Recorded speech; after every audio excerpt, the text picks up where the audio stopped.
اور رب تعالیٰ فرماتا ہے زمین میں کوئی جانور ایسا نہیں اور اڑنے والے پرندوں میں کوئی ایسا نہیں، الا امم امثالکم، وہ سب کے سب تمہارے جیسی سوسائٹی رکھتے ہیں، تمہارے جیسی سوسائٹی. ان کے خاندان ہوتے ہیں، ان کے اپنی برادریاں ہوتی ہیں، ایک ہی خاندان کے ساتھ اڑتے ہیں، آتے ہیں جاتے ہیں. یہ پرندوں کا معاشرتی معاملہ یہ زولوجی کہلاتا ہے، آج کی تحقیق میں ہے اور قرآن میں موجود ہے. قرآن اس بات کو پہلے بتا چکا ہے. صرف پرندوں کی بات نہیں میرے عزیزوں، اس کے علاوہ جو اور بھی اس میں ہے. قرآن پاک میں چونٹیوں کا علم، ایک سائنسدان ہے اس نے کہا ہے کہ چونٹیاں بات کرتی ہیں ایک دوسرے کو، اور یہ سب ایک دوسرے کے کانٹیکٹ میں آ کر کے ہی کام کرتی ہیں. اور قرآن کہہ رہا ہے سورہ نمل، پوری چونٹیوں کی آیت سورہ ہے. اللہ تعالیٰ فرماتا حتی اذا اتوا علی واد النمل قالت نملۃ یا ایھا النمل ادخلوا مساکنکم.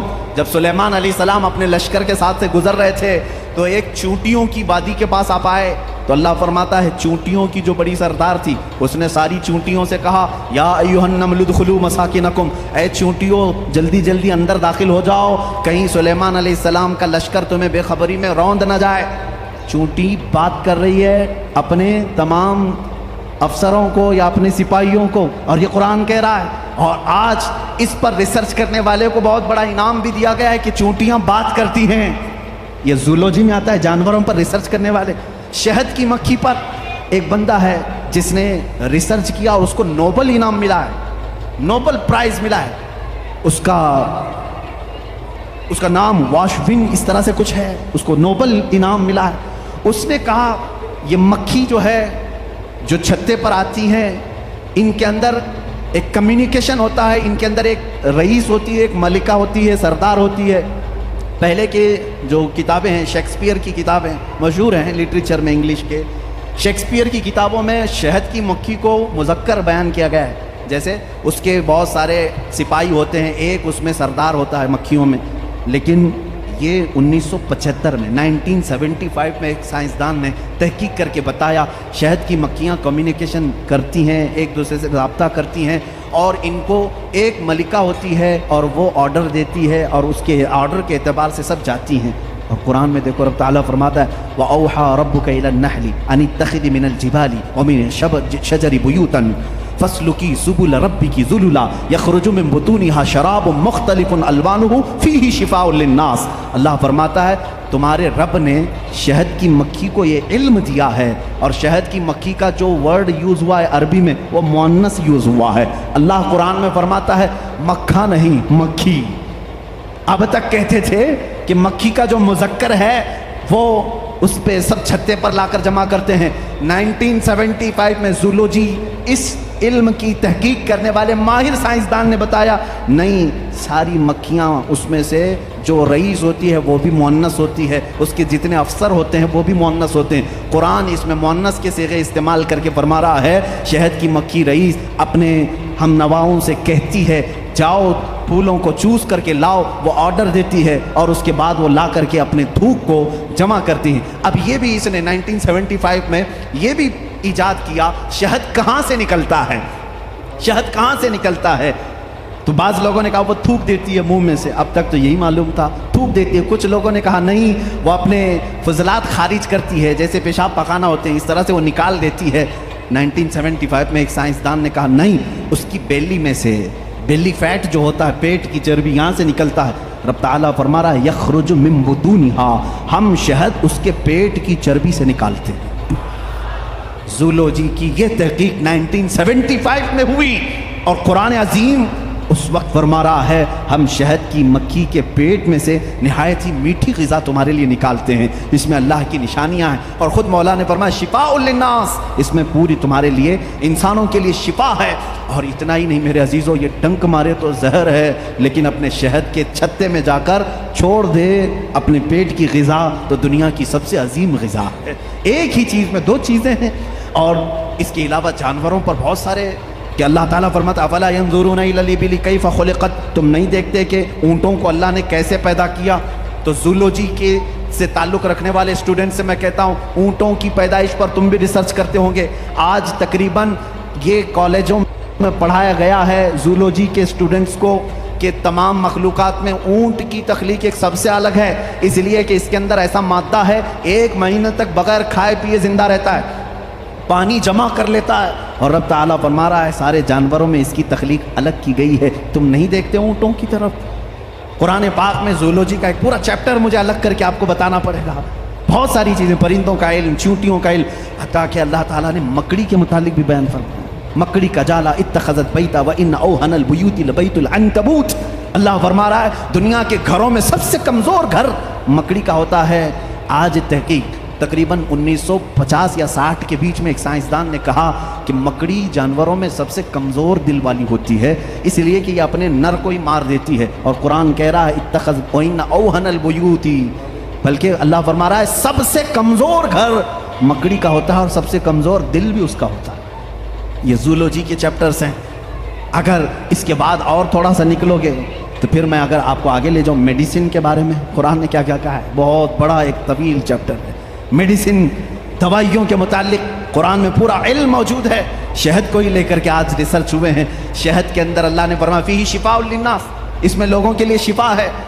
اور ورلڈ وار 2 کے ٹائم پہ، سیکنڈ ورلڈ وار کے درمیان اکثر زخمیوں کو شہد لگا کر کے صحیح کیا گیا۔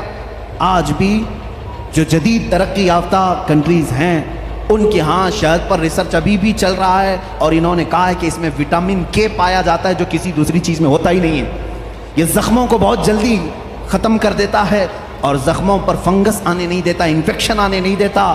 رب فرما رہا ہے فیہ شفاء للناس، میڈیسن کا تذکرہ کیا قرآن میں نہیں ملتا؟ میڈیکل کے اسٹوڈنٹس اور اگر آگے آئیں تو میں ایمبریالوجی کے متعلق بتاؤں آپ کو۔ ایمبریالوجی کیا ہے؟ یہ علم الجنین، بچے کی ولادت کے جو معاملات ہوتے ہیں اس کو ایمبریالوجی کہتے ہیں۔ ڈاکٹرز ہوں گے وہ سمجھیں گے ہماری بات کو۔ ایمبریالوجی ایک پورا کا پورا علم ہے، اور انہی کی باتوں سے میں آپ کو بتاؤں۔ ایمبریالوجی میں کہا گیا ہے کہ سب سے پہلے پانی کا ایک قطرہ مرد کے نطفے سے گا کر ماں کے رحم مادر میں جمع ہوتا ہے۔ پہلے قرآن کی آیتیں پڑھو، وَلَقَدْ خَلَقْنَا الْإِنسَانَ مِنْ سُلَالَةٍ مِنْ طِينٍ ثُمَّ جَعَلْنَا النُّطْفَةَ عَلَقَةً فَخَلَقْنَا الْعَلَقَةَ مُضْغَةً فَخَلَقْنَا الْمُضْغَةَ عِظَامًا فَكَسَوْنَا الْعِظَامَ لَحْمًا۔ اللہ تعالیٰ نے اس آیت کو، اس طرح کی آیت کو 3 یا 4 مرتبہ، انسان کی تخلیق کیسے ہوئی، رب فرماتا ہے اللہ تعالیٰ نے نطفے سے تمہیں پیدا کیا، نطفے سے۔ اچھا، میں ایک ڈاکٹر صاحب سے بات ہو رہی تھی، انہوں نے کہا پورا نطفہ جو ہوتا ہے انسان کا، منی جو مرد کی ہوتی ہے، اس میں ایک بار کی منی میں تقریباً 30 لاکھ سپم ہوتے ہیں، جو جراثیم، جس کو کیڑا یہ لوگ کہتے ہیں، جو جا کر کے عورت کے اوم میں، یعنی اس کے بیضے ہوتے ہیں، انڈے ہوتے ہیں، اس میں ٹکراتا ہے اور جا کر کے فکس ہو گیا اگر ایک جراثیم، ایک کیڑا، ایک سپم کا، تو پھر بچے کی ولادت وہاں سے شروع ہوتی ہے۔ تو انہوں نے کہا کہ 30 لاکھ میں سے ایک ہی جاتا ہے، 30 لاکھ میں سے ایک ہی جاتا ہے۔ اور رب تعالیٰ کے اس کلام پر قربان جاؤ، اللہ فرماتا ہے سلالۃ من ماء مہین، کہ جب تم نطفہ ڈالتے ہو تو بہت سارے پانی میں سے جو اصل ہوتا ہے مولا اسی سے پیدا کرتا ہے۔ سلالہ کہتے ہیں سب سے قیمتی چیز، اس میں سے جو اصل ہے اسی سے پیدا کرتا ہے۔ 30 لاکھ اگر سپم میں جراثیم آئے ہوں، صرف ایک ہی سے پیدا کیا جاتا ہے۔ پھر اس کے بعد اللہ تعالیٰ نے فرمایا ہم اس کے ذریعے سے علقہ بناتے ہیں۔ علقہ کیا ہے؟ مضغہ کیا ہے؟ علقہ بستہ خون ہے، بستہ خون مطلب خون جیسے ہوتا ہے۔ میں نے ایک ڈاکٹر سے پوچھا اس میں ہی انٹرنیٹ پر، تو انہوں نے ایک تحقیق مجھے بھیجی کہ ایمبریالوجی کے شروع کے دنوں میں یہ ہوتا ہے کہ جیسے جونک ہوتی ہے نا، جونک ایک کیڑا ہے، چپک جائے تو چھوڑتا نہیں، تو علقہ قرآن میں ذکر ہے، میں اس پر پڑھ رہا تھا۔ علقہ جیسے چنگم والی چیز ہوتی ہے، چپکنے والی، اگر خون کے چپکنے والے حصہ کوئی بن گیا تو اس کو علقہ کہتے ہیں۔ اور آج ڈاکٹرز کہہ رہے ہیں نطفے کے بعد اگر سب سے پہلے بچے میں کچھ بنتا ہے تو وہ گم ٹائپ کا ایک خون بنتا ہے، جس کو قرآن بتا رہا ہے۔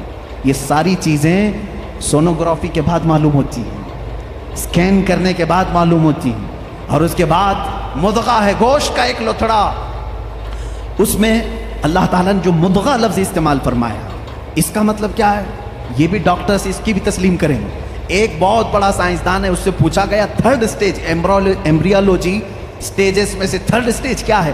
تو اس نے ایک لمبا سا آٹا یا کچھ چنگم لیا، اس کو دانتوں میں رکھا، چبا کر کے دکھایا، ایک لمبا کیڑا اور اس پر دانتوں کے نشان، دانتوں کے نشان۔ ڈاکٹرز جب اسکیننگ کریں گے تو ان کو یہ پتا چلے گا کہ پہلے ماں کے پیٹ میں ایک لمبی چیز بنی جس پر دانتوں کے نشان جیسے، قرآن نے مدغہ کہا۔ مدغہ کیا چیز ہے؟ جب عربی میں اس کا ترجمہ دیکھا گیا تو ایسی چیز جو لمبی ہڈی ہو اور اس میں جگہ جگہ سے کاٹا گیا، مدغہ اس کو کہتے ہیں۔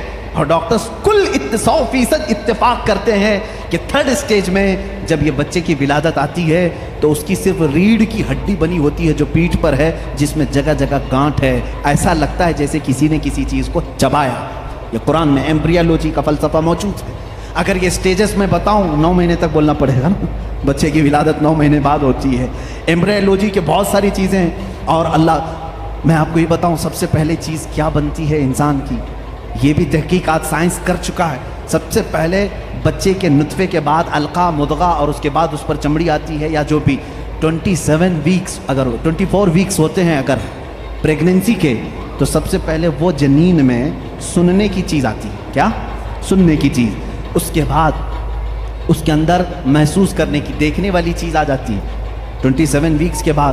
پھر اس کے بعد اس کی ہارٹ بیٹ بھی شروع ہوتی ہے۔ اب قرآن کی آیت پڑھو، اللہ فرماتا ہے وَجَعَلَ لَكُمُ السَّمْعَ وَالْأَبْصَارَ وَالْأَفْئِدَةَ قَلِيلًا مَا تَشْكُرُونَ۔ ہم نے تمہارے ماں کے پیٹ میں سب سے پہلے سننے کی طاقت دی، دیکھنے کی طاقت دی، پھر دھڑکنے والا دل عطا کی۔ اللہ اللہ، یہ ترتیب کہاں سے آئی؟ یہ اس زمانے میں قرآن نازل ہوا جہاں کوئی خوردبین نہیں تھی، کوئی مائکروسکوپ نہیں تھا، کوئی ٹیلیسکوپ نہیں تھا، کوئی سونوگرافی نہیں تھی، کوئی اسکیننگ سینٹر نہیں تھا۔ جب قرآن یہ بتا رہا ہے وہ لوگ اس وقت ماؤں کے پیٹ میں کیسے بات جان سکتے تھے؟ ایک بہت بڑا سائنسدان ہے، اس کے سامنے ایمبریولوجی کے تذکرے کیے گئے اور قرآن کی آیتیں بتائی گئی، تو کہتا ہے شاید محمد صلی اللہ علیہ وسلم کے پاس کوئی ایسی بڑی مشین تھی جس کو وہ دیکھ کر کے سب بتائیں۔ ان سے کہا گیا میاں یہ 1400 سال پہلے کی ہے، تو وہ خود ہنسنے لگا، ہاں یہ تو ٹیلیسکوپ جو دیکھنے والی خوردبین ہے، مائکروسکوپ، یہ تو 16ویں صدی میں ایجاد ہوئی ہے، اور اس وقت جب ایجاد ہوئی تو بڑی بڑی چیزیں ہی خالی دیکھ سکتی تھی، چھوٹی چیزوں کو دیکھا بھی نہیں جاتا۔ پھر اس نے اٹھ کر کے یہ کہا پھر تو یا تو اوپر والی کوئی طاقت ان کے ساتھ ہوگی، یہ باتیں اگر وہ اس زمانے میں بتائے ہیں تو پھر کوئی اور طاقت ہوگی۔ یہ قرآن کے علوم ہیں میرے عزیزو، پڑھو اس قرآن کو، کیا نہیں ہے اس کے اندر۔ اب میں اگر ایمبریولوجی ہو گئی بات، اس کے علاوہ اور ہائیڈرولوجی، زمین کے معاملات، پانی کے تبخیر کا سب سے پہلا مادہ قرآن نے بتایا۔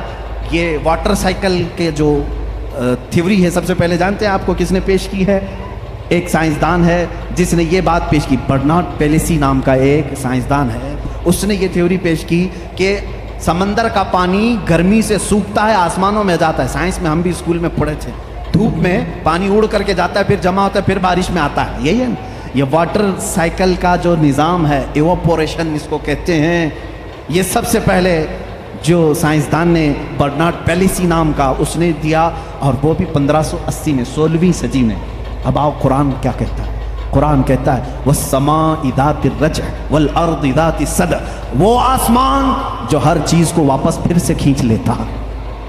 پانی ہم برساتے ہیں اور پھر اس کو لوٹا دیتے ہیں۔ یہ ایواپوریشن کا، واٹر سائیکل کا جو مسئلہ ہے، یہ جو فنڈا ہے، یہ قرآن میں موجود ہے۔ مجھے بتاؤ اے سائنس کے اسٹوڈنٹس، کیا قرآن ہائیڈرولوجی کی بات نہیں کر رہا ہے؟ کیا قرآن ایمبریولوجی کی بات نہیں کر رہا ہے؟ کیا قرآن آسٹرونومی کی بات نہیں کر رہا ہے؟ کیا قرآن آسٹرولوجی کی بات نہیں کر رہا ہے؟ کیا قرآن بایولوجی کی بات نہیں کر رہا ہے؟ فزیولوجی کی بات کر رہا ہے؟ قرآن ہر فزیولوجی میں، یہ دوران خون جو ہوتا ہے، ابھی آج ایک بچے نے مجھے سوال کیا فزکس پڑھنا کیسا ہے، اس میں الگ الگ تھیوریاں ہیں، میں اس کے لیے بھی بتا دوں، فزکس قرآن میں موجود ہے۔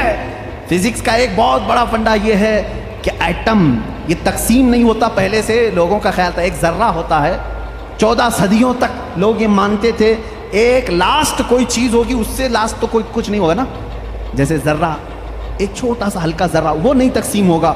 فزکس والوں نے یہ ثابت کیا نہیں، ذرہ بھی تقسیم ہوتا ہے، ایٹم کو بھی تقسیم کیا جا سکتا ہے، ڈیوائیڈ ہو سکتا ہے، یہ فزکس کا فنڈا ہے، یہ فزکس کی تھیوری ہے۔ اور قرآن کہتا ہے لا يعزب عنه مثقال ذرة في السماوات والارض ولا اصغر من ذلك ولا اکبر الا في کتاب مبین۔ اللہ فرماتا ہے ذرے کے برابر بھی کوئی چیز اللہ تعالیٰ قیامت کے دن چھوڑے گا نہیں، ہاں ذرے سے چھوٹی بھی ہو، ذرے سے بڑی بھی ہو۔ سب سے پہلے عرب میں قرآن نے یہ کہا ذرے سے چھوٹا، ایٹم سے بھی چھوٹی چیز ہو سکتی ہے، اور 14 صدیوں کے بعد فزکس والے کہہ رہے ہیں کہ ایٹم بھی تقسیم ہو سکتا ہے۔ یہ فزکس ہے جو قرآن پاک میں ہے، بہت سارے علوم ہیں۔